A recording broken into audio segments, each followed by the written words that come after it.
નમસ્કાર દર્શક મિત્રો, અરવલ્લી સમાચારના વિશેષ કાર્યક્રમ ભક્તિ સાગરમાં આપનું હાર્દિક સ્વાગત છે। આજ રોજ નવરાત્રિની શરૂઆત થઈ રહી છે તો અરવલ્લીના મુખ્ય મથક મોડાસાથી 13 કિલોમીટરની અંતરે આવેલા ઇટાડી ગામમાં આજ રોજ આપણે દર્શન કરવા જઈ રહ્યા છીએ। ત્યાં લાખોની સંખ્યામાં શ્રદ્ધાળુઓ ત્યાં દર્શન કરવા માટે આવે છે તો આ પવિત્ર ધામમાં આજે આપણે તેમના દર્શન કરવા માટે જઈશું।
નવરાત્રિની શરૂઆત થઈ ગઈ છે અને આજે પ્રથમ નોરતું છે તો અમે આજ રોજ ઇટાડી માતાના મંદિરે પહોંચી ગયા છીએ તો આપ સૌ પણ મારા સાથે આવો અને દર્શન કરો મા।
તાલુકાનું એક નાનકડું ગામ જે માંડ 2000ની વસ્તી ધરાવે છે।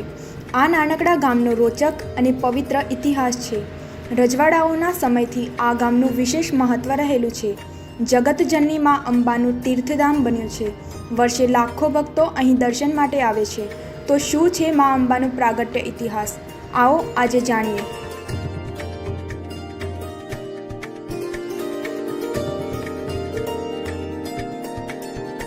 અરવલ્લી જિલ્લાના મુખ્ય મથકથી 13 કિલોમીટર અંતરે આવેલ જગતજનની માં અંબાનું પવિત્ર પ્રાચીન મંદિર આવેલું છે। આ મંદિરનો વહીવટ સ્વતંત્રતા પહેલાં બ્રિટિશ શાસનકાળમાં ઈડર સ્ટેટના મહારાજા દ્વારા થતો હતો। એ સમયમાં રાજાઓ પોતાના રાજ્યનો વિસ્તાર લાંબો કરવા નજીકના રાજ્યો પર ચડાઈ કરતા હતા।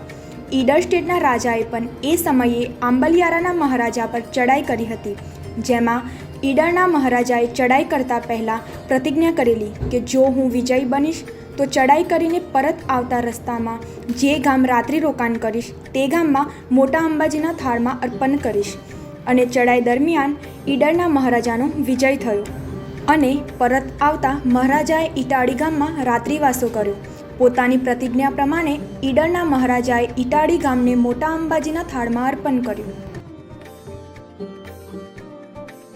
આ પરાજયથી આંબલિયારાના મહારાજ ક્રોધિત થઈ ગયા અને તેઓના હૃદયમાં પ્રતિશોધની આગ ઉત્પન્ન થઈ અને આંબલિયારાના મહારાજે હવે ઈડર સ્ટેટના ભાગમાં ગણાતા ઇટાળી ગામ પર ચડાઈ કરવાનું નક્કી કર્યું.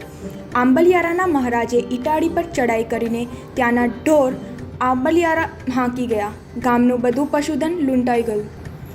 લૂંટાઈ જવાથી ભયગ્રસ્ત બનેલા લોકોએ મા આદ્યશક્તિનું સ્મરણ કરી આકરી બાધા લીધી કે જ્યાં સુધી આંબલિયારાના મહારાજા લૂંટી ગયેલ પશુધન પરત ન મૂકી જાય ત્યાં સુધી ગામની સ્ત્રીઓ પોતાના નવજાત શિશુને સ્તનપાન નહીં કરાવે. ગામના લોકોએ ભેગા મળી દેવી શક્તિને પ્રાર્થના કરી. આવી આકરી પ્રતિજ્ઞાના લીધે ગામના નવજાત શિશુ માતાના ધાવન માટે તડવડવા લાગ્યા. લૂંટાઈ ગયેલું પશુધન પાછું લાવવા ગામની માતાઓએ હૃદય પર પથ્થર મૂકી કઠોર પ્રતિજ્ઞાને વળગી રહી. આવા સંકલ્પથી ઇટાળીની ધરામાં રહેલી મા અંબાની મૂર્તિમાં ચૈતન્ય પ્રગટ્યું અને એ જ રાત્રિએ મા અંબા આંબલિયારાના મહારાજાને સપનું આવ્યું. સપનામાં મા અંબાએ કોપાયમાન રૂપ ધરી પરચો આપ્યો અને કહ્યું, તે ભાન ભૂલી જઈને આ શું અનર્થ કરી નાખ્યો. પરાજયનો બદલો લેવા અબુલ પશુઓ પર અત્યાચાર ગુજાર્યો. તારા પાપને કારણે નવજાત શિશુઓ પણ દૂધ માટે તરસે. માતાજીનું કોપાયમાન રૂપ જોઈ મહારાજાએ પગે પડી માફી માંગી અને પોતાનાથી થયેલા પાપના નિવારણ માટે માર્ગ બતાવવા મા અંબાને પ્રાર્થના કરી. મા અંબાએ તેને માફ કર્યા અને કીધું, બધું પશુધન અત્યારે જ ઇટાળી પાછા મૂકી આવ અને ઇટાળી તળાવમાં ખોદકામ કરી જે મૂર્તિ મળે તેનું વિધિપૂર્વક સ્થાપન કરી મંદિર બંધાવશો. એમાં જ તમારું કલ્યાણ થશે. એમ કહી મા અંબા અદૃશ્ય થઈ ગયા. મા અંબાની વિગત અનુસાર આંબલિયારાના મહારાજાએ તમામ પશુધન ઇટાળી ગામે પરત મૂકી આવ્યો અને આવીને તળાવનું ખોદકામ કરાવ્યું. ખોદકામ દરમિયાન મા અંબાની મૂર્તિ મળી આવી અને એ મૂર્તિનું વિધિપૂર્વક તળાવની પાળે મંદિર બંધાવ્યું. ગામની તળાવની પાળે આવેલ આ મંદિર માત્ર ઇટાળી ગામનું જ નહીં, અરવલ્લીની પણ શોભા છે. મા અંબા અહીં બિરાજે છે. અત્યારે દર પૂનમે અનેક શ્રદ્ધાળુઓ દર્શન કરવા માટે આવે છે. અહીંયા નવરાત્રિનું પણ ભવ્ય આયોજન કરવામાં આવે. હજારોની સંખ્યામાં ભક્તો અહીંયા દર્શન માટે આવે છે. મા અંબામાં આસ્થા ધરાવતા ભક્તોની મા અંબા મનોકામના પૂર્ણ કરે. હાલ આપણે માતાજીના મંદિરમાં ઊભા છીએ અને માતાજીના દિવ્ય સ્વરૂપનું દર્શન કરવા માટે અહીંયા અનેરો ભક્તો આવે છે. લાખોની સંખ્યામાં લોકો અહીંયા શ્રદ્ધા ધરાવે છે અને માતાના દર્શન કરવા માટે આવે છે. બાજુમાં જ એક નાનકડું તળાવ છે જેનાથી મંદિરની શોભા ખૂબ જ વધી જાય છે અને ભક્તો અહીંયાનો લાભ લઈને માતાજીની શ્રદ્ધા માની તેને સુખ અને સમૃદ્ધિ પ્રદાન કરે છે. માં તેવી આશા છે.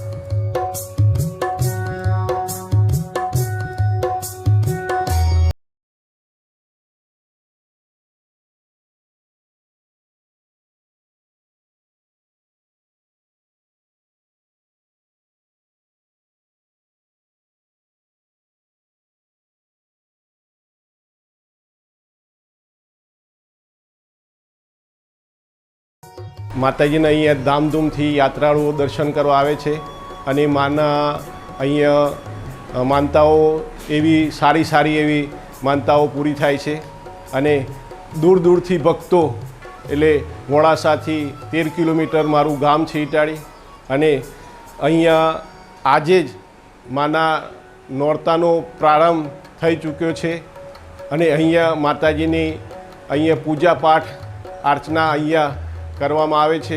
તો દરેક ભાઈઓએ અહીંયા માના આશીર્વાદ લેવા માટે અહીંયા આવા વિનંતી છે. અરવલ્લી જિલ્લાના મોડાસા તાલુકામાં મોડાસાથી 13 કિલોમીટર દૂર આવેલા ઇટાળી ગામે મા અંબાજીનું પ્રાચીન મંદિર આવેલું છે. આ મંદિરનો વહીવટ સ્વતંત્રતા પહેલાં બ્રિટિશ સલ્તનતના વખતે ઈડર સ્ટેટના મહારાજા મારફત થતો હતો. ઈડરના મહારાજાએ આંબલિયારાના રાજા ઉપર ચડાઈ કરેલી અને વિજય મેળવેલો. ચડાઈ કરતાં પહેલાં ઈડર સ્ટેટના મહારાજાએ નક્કી કરેલું કે હું જો રાત્રિ રોકાણ જે ગામમાં કરીશ તે ગામને હું મોટા અંબાજીના થાળમાં અર્પણ કરીશ. આથી વિજય મેળવી ઈડર સ્ટેટના મહારાજાએ ઇટાળી ગામને મોટા અંબાજીના થાળમાં અર્પણ કરેલું.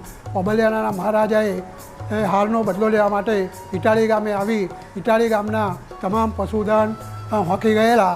આથી ઇટાળી ગામના તમામ લોકોએ પોતાના પશુધન પાછો નહીં આવે ત્યાં સુધી પોતાના બાળકોને સ્તનપાન કરાવવાની આખરી ટેક લીધી. એટલે કે માના દૂધથી બાળકોને વંચિત રાખવા આવું માને સ્મરણ કરેલું. આથી માએ ચૈતન્ય રૂપ ધારણ કર્યું અને ઓબલિયાના મહારાજાને રાત્રે સપનું આપ્યું કે તે મહા અનરાગ કર્યો છે, મોટી ભૂલ કરી છે. એટલે ઓબલિયાના રાજાએ માને વિનંતી કરી કે આની માટે પ્રાયશ્ચિત કરું છું, મને આનો ઉપાય બતાવો. એટલે માએ કહ્યું કે તું હાલને હાલ ઇટાળી ગામના તમામ પશુધન પાછો સોંપી દે અને બાજુના તળાવમાં ખોદકામ કરાવ. એમાંથી જે મૂર્તિ નીકળે તે તળાવની પાળ ઉપર સ્થાપન કરજે અને મંદિર બનાવજે. આ રીતે ઇન્ડસ્ટ્રીનું મારફત આનો વહીવટ થતો હતો. 1969માં વહીવટદારો નાબૂદ થતાં આનો વહીવટ ગામ લોકોના શિરે આવતો. માની પૂજા અર્ચના અને વહીવટી ખર્ચ કાઢવા માટે ઇટાળી ગામના લોકો આનો વહીવટ કરે છે. અહીંયા દર પૂનમે મોટો વેરો ભરાય છે. ગામમાં આજુબાજુના 20થી 25,000 લોકો દર પૂનમે દર્શન કરવા આવે છે. તેમજ નવરાત્રિ, ચૈત્રી પૂનમ વગેરે ધામધૂમથી ઉજવવામાં આવે છે. આજથી માના નોરતા ચાલુ થાય છે. તારીખ 17/10થી તારીખ 25/10 સુધી માની આરાધના પૂજા કરવામાં આવે છે. હું પણ માને 20 વર્ષથી દર્શન કરવા માટે આવું છું. મારું નામ મોનાબેન છે અને અમે ઇટાળી દર વર્ષે આવીએ છીએ ને આજે માતાજીના પહેલો નોરતું ચાલુ થયું છે એટલે અમે બહુ શ્રદ્ધાથી આવ્યા છે દર્શન કરવા અને આ માતાજી બધાની મનોકામના પૂર્ણ કરે છે.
નવરાત્રિ એ ગુજરાતીઓનો મોટો તહેવાર છે જેમાં મા અંબેની આરાધના કરવામાં આવે છે.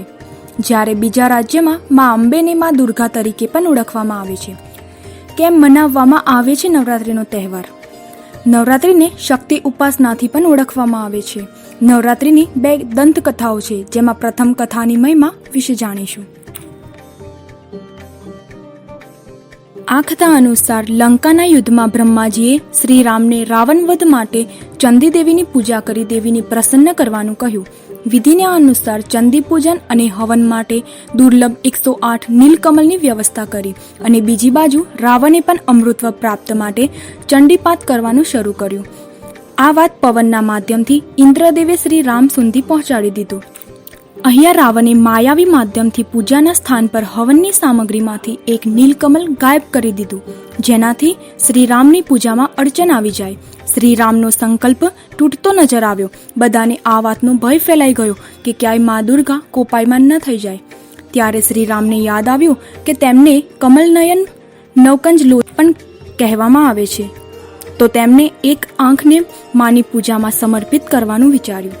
શ્રી રામે જેવી ટૂળથી આંખને કાઢવાનું વિચાર્યું ત્યાં મા દુર્ગા પ્રગટ થયા. તેમણે કહ્યું કે હું પૂજાથી પ્રસન્ન થઈ છું અને મા દુર્ગાએ વિજય ભવનો આશીર્વાદ પણ આપ્યો. બીજી બાજુ રાવણની પૂજાના સમયે હનુમાન બ્રાહ્મણ બાળકનું રૂપ ધારણ કરી ત્યાં પહોંચી ગયા અને પૂજા કરી રહેલ બ્રાહ્મણોમાં એક શ્લોક જ્યાં દેવી ભૂતે હરણી સ્થાન પર કરણી ઉચ્ચારણ કરી દીધું. હરણીનો અર્થ થાય છે ભક્તની પીડા હરણ કરવાવાળી અને કરણીનો અર્થ થાય છે પીડા આપવાવાળી. આનાથી મા દુર્ગા નારાજ થઈ ગયા અને રાવણને શ્રાપ આપ્યો કે રાવણનો સર્વનાશ થાય. બીજી કથાઓ અનુસાર મહિષાસુરને તેની ઉપાસનાઓથી ખુશ થઈને દેવતાઓએ અજય થવાનું વરદાન આપ્યું. આ વરદાનની પ્રાપ્તિ કરી મહિષાસુરે આનો દુરુપયોગ કરવાનું ચાલુ કરી દીધું અને નર્કને સ્વર્ગના માર્ગ સુધી વિસ્તૃત કરી દીધું. મહિષાસુરને સૂરજ, ચંદ્ર, ઇન્દ્ર, અગ્નિ, વાયુ, યમ, વરુણ અને અન્ય દેવતાઓમાંનો અધિકાર છીનવી લીધા અને સ્વર્ગલોકનો માલિક બની બેઠો. દેવતાઓને મહિષાસુરના ભયથી પૃથ્વી પર આવવું પડ્યું.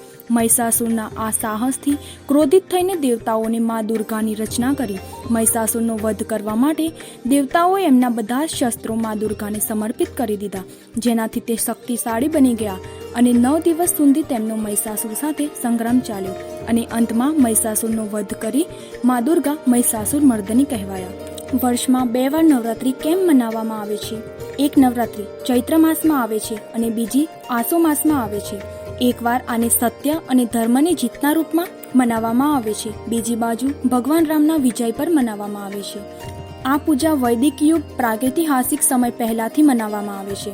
નવરાત્રિ હિન્દુઓનો મુખ્ય તહેવાર છે. નવરાત્રિ શબ્દ સંસ્કૃત શબ્દ છે જેનો અર્થ નવરાત. આ નવરાત અને 10 દિવસ દરમિયાન શક્તિ દેવીના 9 સ્વરૂપોની પૂજા કરવામાં આવે છે. 10મો દિવસ દશેરા તરીકે પ્રખ્યાત છે. નવરાત્રિની નવરાતોમાં 3 દેવીઓ મહાલક્ષ્મી, સરસ્વતી અને મહાકાલી પૂજાના 9 સ્વરૂપોની ઉપાસના કરવામાં આવે છે.